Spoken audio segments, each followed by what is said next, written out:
Hello there. What up? Yep, I am Twin. That's Twin too. We are DV. Yeah, and today is what is it? Today is May 1st, Yeah. 2025, and I'm grateful to be alive. So, yeah. Have you ever wondered or noticed that most of our issues as adults start with our inner child, right? Our unhealed inner child, right? Our inner child issues most of our adult issues stem from whatever happened to us as a child, is what I'm talking about. And have you ever looked into how to heal that? Because there's a lot of different ways to do it. I'm still doing it because I realize a lot of my issues with relationships as an adult stem from childhood stuff, you know? I know someone close to me who, it's funny, I'm not really laughing at it, but it is kind of funny, who he doesn't like head. He doesn't like head. Oh, shit. Sexually, Yeah. I'm talking about sexual issues now. He doesn't like head. He's a heterosexual man, but he does not like head. He doesn't like getting oral sex. He doesn't like getting head. And why? It's done from a childhood situation, right? That's one example of what I'm trying to say, where our sexual issues as adults are just relating with people in general, or even money issues. All that can stem from childhood stuff. Usually does, is what I'm trying to say. It usually does stem from childhood stuff.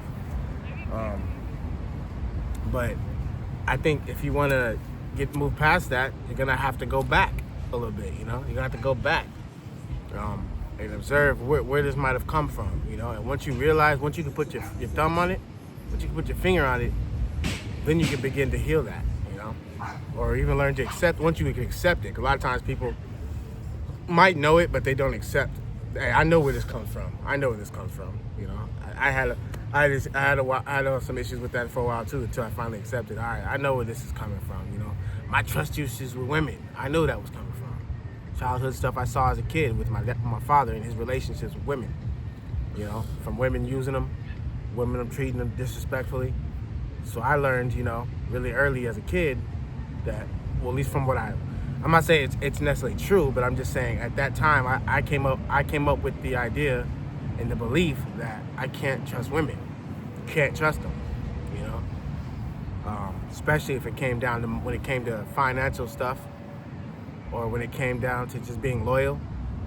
In my mind, I accepted you can't trust that. You can't trust it because of what I saw as a child, and of course I brought it into my adult life. Still dealing with it, honestly. A lot better than the way it used to be. I'm better than what I was when I was a teenager and in my 20s. You know, I was really bad about it. I was hard on him. I ain't gonna lie. But yeah. So those are some examples of where our adult problems come from. It stems from the childhood.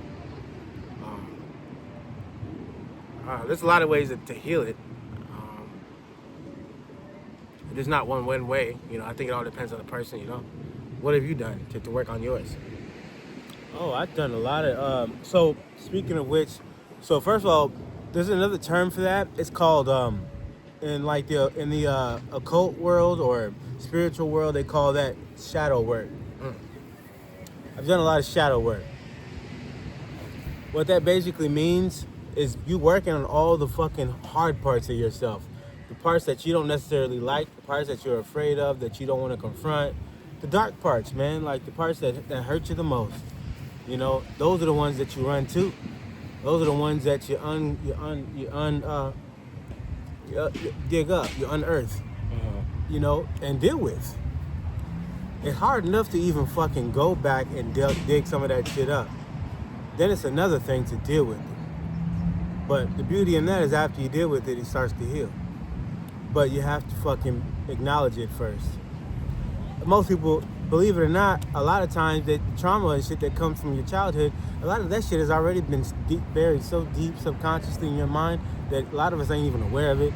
You know what I mean? Till we're triggered by something maybe. But a lot of us ain't even aware of it on a conscious level that we got shit going on from shit that happened to us. Our mind probably blocked us out in order to protect it, protect you. And so, and that's another example of the unhealed child. See, because that same child exists within you. It ain't gone nowhere. It's still there. It just, you buried it. You suppressed it. You told it, be quiet. You told it, shut up, don't talk, don't exist anymore. You know, because I don't want to be confronted with this pain or this trauma or this uncomfortable situation, you know, whatever it was, regret, you know, whatever the fuck it was. It's holding you back. Whatever it is, because you can't seem to shake it. And you can't seem to shake it because you can't seem to confront it, you know, because of fear of what might come from confronting it. I get it. I've done it. I've been there. Still do have to go through it. It doesn't end anywhere. As long as you're living, you're going to always have to do shadow work. Right. You don't just get better and now your life is perfect and you don't have to still keep working on yourself. This is an ongoing process, man. You know, the process of choosing to confront the ugly shit, dealing with it, then growing from it, you know, and healing from it. That's an ongoing process in life. It doesn't end anywhere.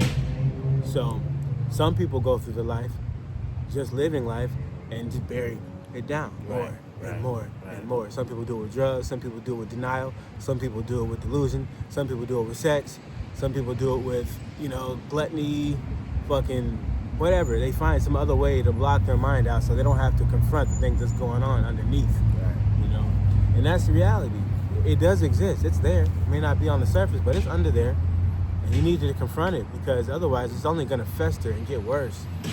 And then, you know, you just become this big, ugly, childish grown person that you call yourself grown up because you may have a lot of money or you may have a lot of women or you may have a lot of material shit or status, and you think, I'm grown, I'm a grown ass woman, I'm a grown ass man. You know, maybe we're an adult, like chronologically, but psychologically, 9 times out of 10, emotionally, we're probably still children because we ain't dealing with what's really needs to be dealt with. You know, you ever seen those adults who throw fits?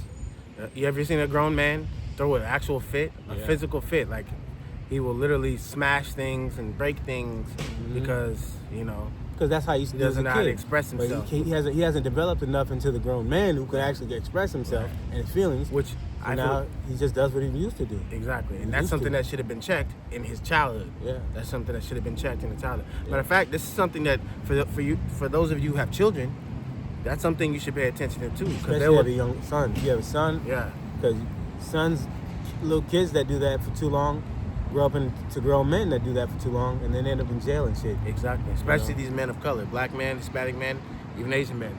You know how that shit goes. You know how the system is with us. Yeah. So you know, you're not just gonna be looked at as just another man throwing a fit. You're a scary grown man. Yeah. You know, you're an intimidating grown man acting this way. And it's all bad for you when it comes to the police. So for those who have kids, man, pay attention to this as well, because don't let them carry that stuff into to adulthood. And the reality is, a grown man, quote unquote grown man, who can't express himself without being extra emotional. I mean, like way off, you know, like way out, extra emotional, screaming, just being violent, aggressive all the time. If he can't ever express himself in a way like that, like he can't convey his emotions without having to do that ever, is the sign of a man who's underdeveloped. Like, he's underdeveloped. He's like chronologically and physically he's a man, but like internally he's still a little boy because he can't really articulate himself well enough. Right. The first thing he does to solve any kind of issue is what? Violence, right? That's an underdeveloped man. Yeah. I mean, don't get me wrong. Like, I know everybody has their own definition of what makes him a man, but that's an underdeveloped adult. We'll say that for sure. Yeah, let's say that. We'll say it's that. An underdeveloped adult because an adult theoretically should be able to convey their emotions a little bit better than that. Right, through words, without having to take it to a physical route every single time. Yeah. Honestly, in my opinion, the physical should always be your last resort. Always, if at all. But if you're gonna do it, there are times in life where you have to do it, but it should be last resort. Yeah, for sure. But yeah, I mean, so that's a sign of not touching it. You know, being in touch with them with their inner child and really dealing with what's on the ugly shit. All the ugly stuff that you don't want to approach. So yeah, that's another word for it. It's called shadow work. But really, I've done a good amount of that, and the reason why I did it is because I started to understand that, and I started to notice that I've got a lot of shit that I haven't been dealing with, you know. And I definitely knew. I just knew that and I knew that I started to notice all the other adult men in my life. And I realized what they went through as children, they're still carrying out. you know, in their adulthood because they haven't tried to change that pattern. They were just okay with it because they probably told themselves, well, my dad did this or this person did this. Well, fuck it, why not? Yeah. I don't have to fucking man up. I don't have to fucking step up because he didn't, you know? Right. Or you know, this is what they taught me. But sorry, go ahead. so they just chose to just do what they were shown instead of thinking for themselves and breaking the pattern and dealing with the issue itself, you know? Go ahead. We have a cousin. I ain't gonna say his name, but we have a cousin. I had a conversation with him before. I was with him one time. A quick story. One time we were out with him at a couple bars and shit. On a weekend, we were hanging out with him, and his father, our uncle, happened to hang out with us that day. And his dad was basically cheating. You know, his dad was cheating in front of the son, hitting on other women, doing all kind of shit. Not more than just flirting, doing all kind of shit. And his son told me in the middle of it, while we're viewing all this, his son told me real quick that, honestly, man, I've seen this my whole life. I've been watching my dad do this my whole life. And he made a connection. Right there and then he told me, he thinks that's why he does it. That's why he does it, because he's seen his father do it. He didn't even feel like he could not do it. I think he might have said it even in a roundabout way. That's kind of what made him feel like a man, you know? Like, that's what men do. That's what we do as men. And that's not a trait that makes a man, you know. That's just, if anything, I think it's a childish way of living, you know. But when he told me that, that's another connection. What I'm saying is that's another connection with the childhood stuff that he brought into his adult life. He thought that's what makes a man. He learned this is what men do. We cheat. We just chase women and cheat, you know. We fuck everything we see, because that's what makes a man. Something he's learned in his childhood, he brought into his adulthood, and he was even able to even say that, which I give him props for. That he was able to at least make that connection, why he did it. Some men don't even know why they're doing it. At least that's a sign of a motherfucker that's at least introspective enough to confront it, you know. Yeah. I mean, shit. In reality, man, coming to think about it, when I really think about it, that shit that Kanye said, you know, about his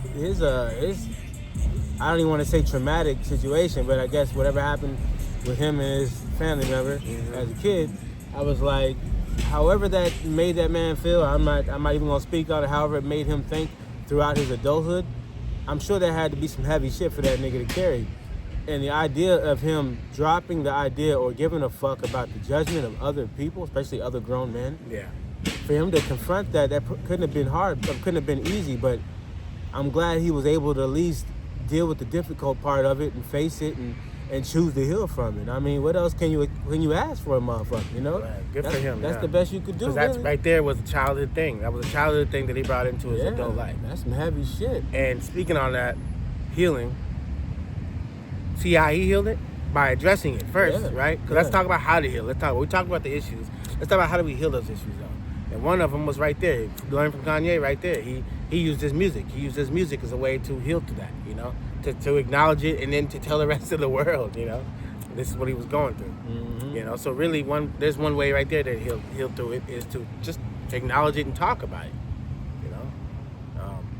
Kind of like, not necessarily about how to heal through childhood stuff, but remember when we've been talking about these videos about the death of our father? That to me is a form of healing. It's just acknowledging and talking about it. And you can do that through the childhood stuff too, you know? But I do think you have to find some kind of way to put your finger on it, figure out what is the connection between it, you know what I'm saying? Like money issues. A lot of people's money issues come from, as an adult, the way you spend it, your spending habits, and what your beliefs are towards money comes from your childhood stuff. Stuff you learned that your parents, you know, the older people around you, how they thought about money, you know? Everybody's heard the whole money don't grow on trees.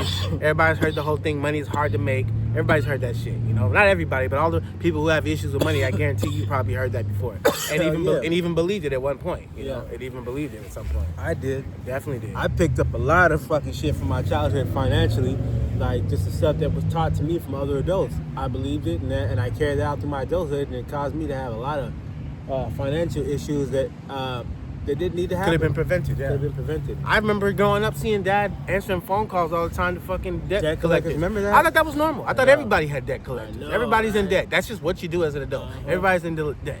And it's not true. You know? I know plenty of people who's not in debt now. You know, never been in debt. Don't know nothing about that shit. Yeah. But I learned as a kid that was just normal to rack up debt and have bad credit and all that shit. That's what it is, you know. It's, everybody got to go through it. Not only that, shit, we had no type of fucking understanding of any of it. Talking about credit or you know, paying, you know, anything like that. We didn't understand money at all, basically. We didn't understand money at all. No type of game. And we also thought it was hard to make. That part. Because of what we saw as children. Yeah, you know? we always had the idea that you had to fucking like struggle for it in order to make it. Right. There's a lot of people in this world that don't struggle to make money. Right. It's kind of natural. They Never never have. really knew any other way, to be honest. Right. But that's the difference. We that's again, all we knew. That was all we was ever shown, really. All because of what they learned in their childhood stuff. Yeah. You know. Some people never was taught that money was hard to make. Some people was never taught that you have to work hard for money. Let's talk about eating issues, food issues. You know. I just recently saw a woman on the internet talk about that, where she was saying, it was a black woman. She was talking about how all her friends, you know, the ones who struggle with like overeating. Mm-hmm. She said, you know where that comes from? I'm about to talk about it. She said it. She said she noticed they all told her, their parents told them, you know, it was basically from a lack mentality, let's just say it. They told them, you know, you better not waste that food. You got to eat all of it. Even if you don't like it, clean your plate. Eat all of it, you know. Even if you was full, eat all of it. She said, I was never taught that. She said, I learned the difference. I was never taught that. Like, she's like, no, I wasn't poor, and maybe that's why. She said, because I learned real early that if my parents would tell me, if you're done, you're done. Walk away from the plate. You're done. You're full, stop eating. You're done. Yeah. You know? They don't consider that wasteful. They just consider that you got what you need, which is exactly what I do now. But I ain't gonna lie, I used to have that same mentality. My dad made us eat the same way, you know? I thought it was wasteful. But now as an adult, I eat what I need and that's it. I walk away. Then you got some people who tend to eat really fast, eat really quickly, eat it as soon as they can, because they used to always not being around a lot. Right. I had that problem growing up because a nigga grew up hungry a lot, and sometimes food wasn't always there. A lot of times food wasn't there. So I remember, like in my young adulthood and my teenage years, if I was in access of food a lot of it, I would either overindulge, or I would eat real fast because I had this psychological thing internally, like it may not be around for long. You know? Yeah. And I definitely was one of those people because that was some shit that came from my childhood, man. Yeah. Well, for sure. So that's just another sign of some type of eating disorder, because people have them based on the traumas that were inflicted upon them as children. Right. Whether it was on purpose or just, you know, life going on. You know, poor people go through shit like that. Right. We go through traumatic shit, ain't even necessarily on purpose. Sometimes just a part of being poor, man. Right. You know, and that's just how it goes sometimes. And it ain't gotta be poor people, but, you know, it comes with it sometimes. But it's a lot of things, you know. Yeah. There's so many things, man. So if you're one of those people, if you notice that you got some kind of thing that you want to get past, a hump that you want to get past in your adult life, I can almost guarantee it's come from your childhood. Face that So shit. face that shit. Take the time to acknowledge it, first of all. Take the time to acknowledge it. Yeah. And then dig a little deeper and think back in your past. Where could this possibly come from? Yeah. You know? And you'll see. You'll make the connection. It could be a deep-seated fear Right. that you don't even realize that you have. Right. You know, it could be some irrational shit. Exactly. You know, but there's a good chance it started somewhere from your childhood or at least your youth. Anyway, Right. You know, and it probably made an impact on you, and you probably still carry it out to now. Be brave enough to investigate it and find out. Yeah. You know? Yeah, because, I mean, that's if you're serious about growing. That's if you're serious about changing your situation to any degree. You got to at least face it first in order to even know what you're dealing with. Right. You know? 100%. And you can't do it with other people in mind. If you do it with other people in mind, then you're not doing it for yourself, first of all. Second of all, that's what's going to block you from wanting to even try. Right. Fuck them. It's not about them anyway. It's really about you. So, I mean, when you're going to start doing something for you? Don't you deserve that? Don't you mean more to you than them? No doubt. Shit, I bet you when it's all over with, when you continue the same pattern that you're carrying out, and it all boils down, you go through some shit that you can't get back from, you think they're gonna be there to fucking be there? They're probably gonna tell you I told you so. They probably talk shit to you too, or at least behind your back. So it only fucking benefits you to do you for you, because nobody can do that for you better than you can. So approach that shit, man. Fucking deal with it. Look it in the face. Love it. Don't fucking hate it, because if you hate it, you can only hate yourself, and that's not good either. Yeah, and then all you're gonna do is create more resistance of it. Yeah. You're gonna create more of it. You know? So, Yeah. I recommend just navigating your way through it, taking one day at a time, and just accept you for you. Because, I mean, whatever that may be, whatever state you may be in, just because you're in a fucked up state now doesn't mean you can't improve it. Right. But you can't even get anywhere if you don't at least start and approach the situation. If you got some shit that you know you need to deal with internally, fuck all the other shit around you. Take some time to yourself and approach that shit. Deal with that shit. Go get a therapist. Go write it down. Go listen to some music. Go cry. Go box. Go work out. Go smoke some weed. All that. You know, go work out. Something, man. Go work that shit out. So yeah, man. Hopefully you guys heard some shit in here that maybe struck a chord, maybe give you a little bit of motivation, some inspiration on how to deal with this type of shit, deal with the type of stuff that everybody probably deals with internally on some level, you know. But if you're serious about just trying to escape that bullshit and really just break about that shit and be you for you and love you for you every day, you know, and find you someone that maybe will love you for you then, maybe, I don't know, fucking holla at us. Let us know maybe how you feel about the shit in these comments. Tell us, please. We came to connect. As I said, we're DV, man. I love you, and I also love myself. But I'm able to love you because I love myself. So take some time, work on you, love you for you.